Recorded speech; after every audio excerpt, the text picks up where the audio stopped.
What is up, guys? It is so hot and humid out right now. Perfect time to talk about lawn disease and fungus. Now, if you're like me and live up here in Canada, we don't have access to any fungicides or products that we can use to prevent disease. Or if you live down south and just prefer not to use any fungicides, I'm going to show you in this video what I do to help mitigate and prevent disease in my lawn. Let me show you. Now, before we get to how I prevent fungus in my yard, let's just do a quick overview on lawn disease and pathogens. Lawn fungus is a type of plant disease that can affect the grass blades, the roots, or the soil.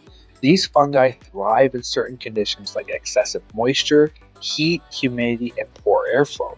Some typical diseases that we'll see here in Canada are dollar spot, brown patch, and red thread. Using this chart, you can help to identify potential disease outbreaks. These diseases can cause discoloration, dead patches, and strange texture in your lawn. Now, the main driver of fungal outbreak is going to be the heat and humidity. When these values become too high, it is a perfect petri dish for the fungus to grow. Using this chart, I've created a formula to help indicate when fungus may become an issue.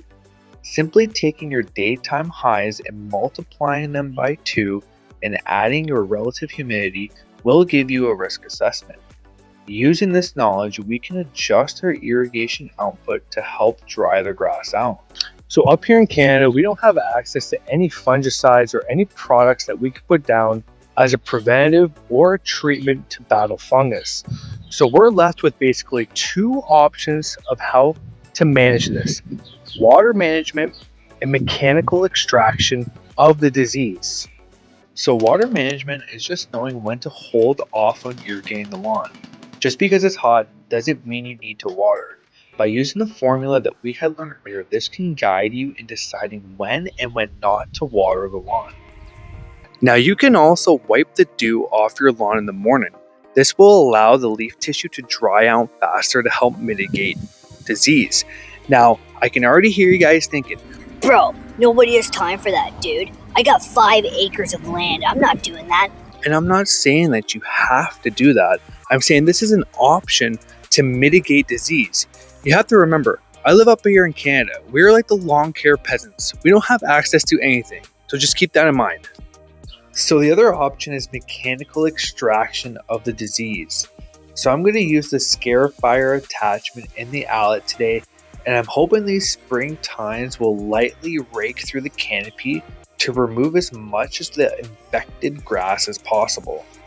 So with this outlet, it's super easy to swap between cartridges. And what I really like about this mower is that you're able to dial in the height to the millimeter. This gives me exact control over the depth of cultivation. So I don't want to go too heavy-handed, I just want to go deep enough to remove some of the infected grass out of the canopy. So while we wait to see the results, if you guys are finding this information helpful, please consider subscribing. I'm just a little fish in a big pond trying to make a splash, so any help is greatly appreciated. So after one pass, I was able to pull out some of the necrotic growth.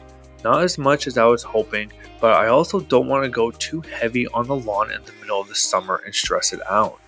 Even by removing some of the infected grass will help the lawn to breathe and hopefully dry out. So after the scarifying, I put back in the cutting cartridge and I decided to drop my height of cut a few millimeters. This was just to try to remove some excess top growth, just to allow the canopy to breathe a little bit better.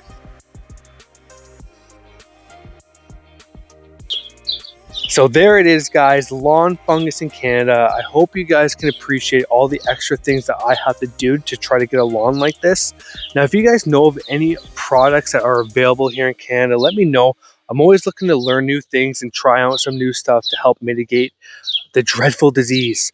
So that's it for this one, guys. We'll see you on the next one. Peace.